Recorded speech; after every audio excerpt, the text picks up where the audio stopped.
Hola, bienvenidos a Tito Whisky. Hoy les voy a hablar de algunos whiskies que al probarlos me han decepcionado. Es decir, que antes de beberlos tenía muchas expectativas en cuanto a lo que me iban a dar, pero al final no las cumplieron. Esto es algo que nos puede suceder al probar por primera vez un whisky, pero no significa que no nos guste.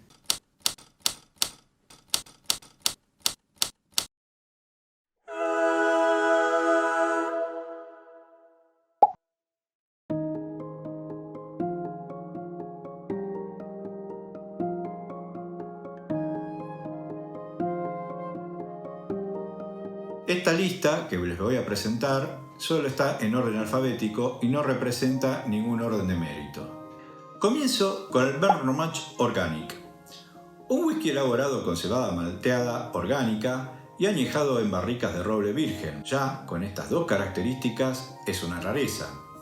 Así que cuando en julio del 2017 nos los dieron a probar en la destilería, y luego de haber bebido otras etiquetas, tenía la expectativa de descubrir algo diferente. Y así fue. Pero no era lo que esperaba. El aroma y sabor a bananas maduras, que junto a algo de chocolate me hizo sentir que estaba bebiendo un licor de bananita dolca. La verdad, algo totalmente decepcionante. Y este sí que fue un whisky que nunca voy a olvidar. El que sigue seguramente va a sorprender a más de uno. Estoy hablando del Bowmore 10 años. Muchos dirán, pero ¿qué le pasó con este whisky? Bueno, sucedió que ya había probado en la destilería el 15 y 18 años, que me encantaron.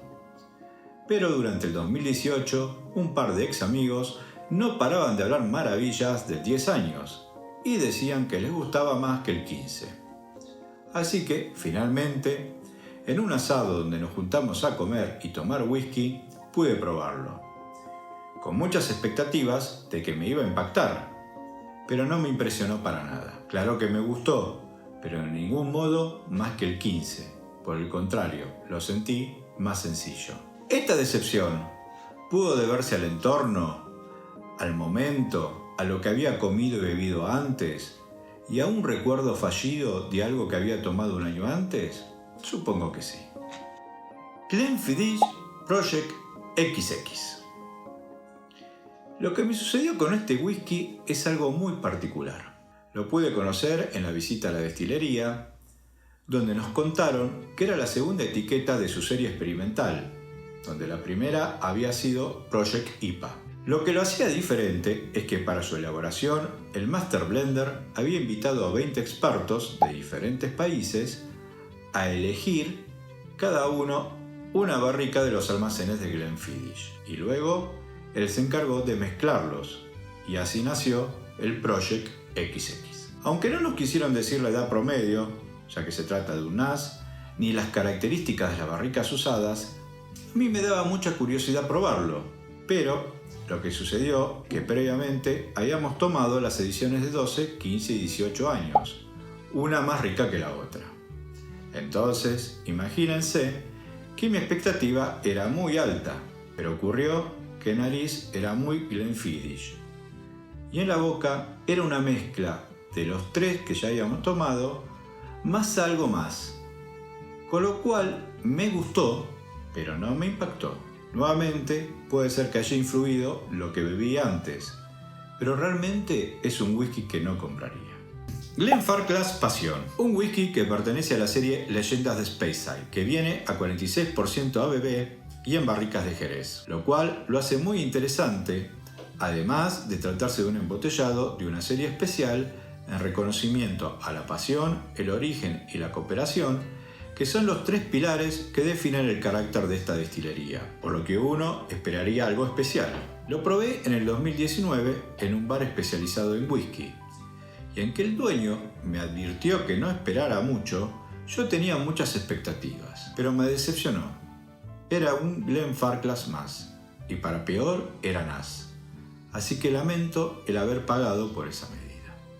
Corona Cafil, como ya saben, es un embotellero independiente que crea sus propios whiskies a partir del spirit que compra a distintas destilerías. En mi experiencia, tiene grandes logros como el Speyside de Macallan 1998, y grandes fiascos como el Highland Park 8 años. ¿Qué fue lo que me pasó con este último whisky?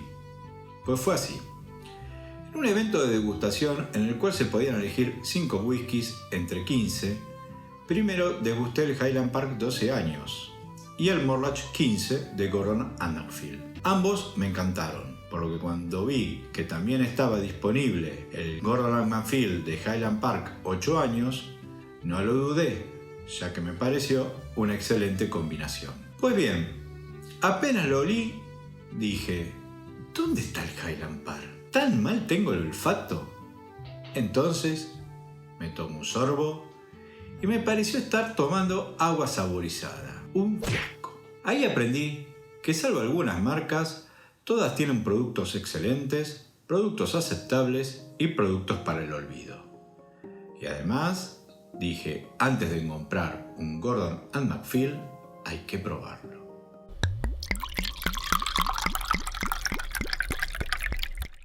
La lista de los whiskies que me han decepcionado continúa en el próximo episodio de esta serie. Así que, si les gustó el video, no se olviden de darle like y de suscribirse a mi canal. A disfrutarlo.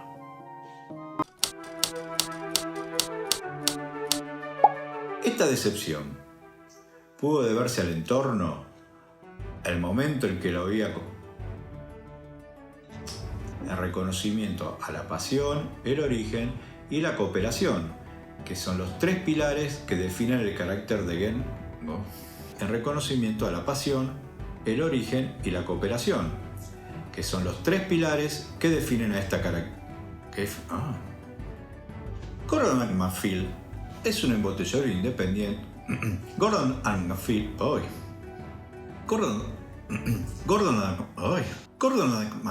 ¿Qué me pasa?